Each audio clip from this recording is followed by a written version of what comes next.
Қайырлы күн баршаңызға. Бүгін сіздермен осындай аджика дайындайтын боламыз. Қыста нанмен жегенге өте күшті, дәмді болады.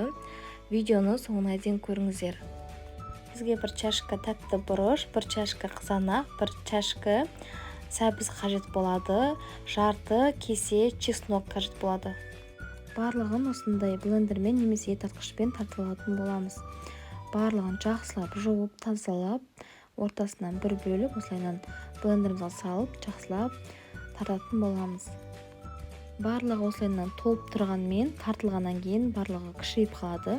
Сол себепті сәбізімізді, бұрышымызды, қызанағымыздың барлығын тартқаннан кейін толып бір чашка бәрі бірдей болу керек. Мен мұнда орташа чашкамен жасадым. Егер де сіздер көбірек болған қаласаңыздар, тағы да үлкенде 30-ға жасасаңыздар болады. Барлық қызанағымыз тартып болдық. Міне толып тұр бір чашкамыз. Енді келесі біз бұрышымызды тартатын боламыз.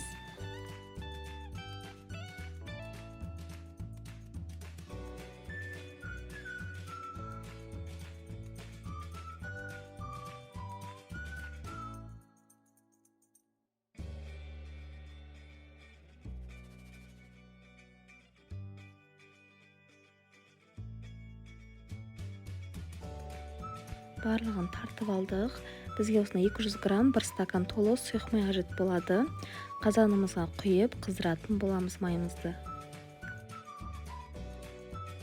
Майымыз қызғаннан кейін сәбізіміз салып 5 минуттай қайнататын боламыз. 5 минут өткеннен кейін бұрышымыз салып, бұрыш пен сәбізімізді баяу отта 10 минуттай қайнататын боламыз. Енді қызанағымызды құятын боламыз. Араластырып, баяу отта 35 минуттай қайнататын боламыз. Аджикаларымыз қайнағанға дейін біз банкілерімізді жақсылап жуып, мантоварканың үстіне булап алатын боламыз қақпақтарымен бірге. Жарты сағатымыз өтті. Чесногын салатын боламыз. Чесногымыз салып болғаннан кейін бірден дәмдеуіштен салатын боламыз.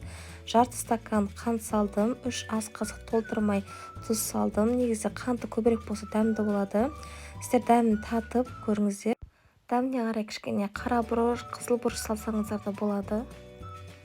Чесногын дәмдеуіштен салғаннан кейін 15 минут қайнататын боламыз. Аджикаларымыз толықтай 1 сағаттай қайнады.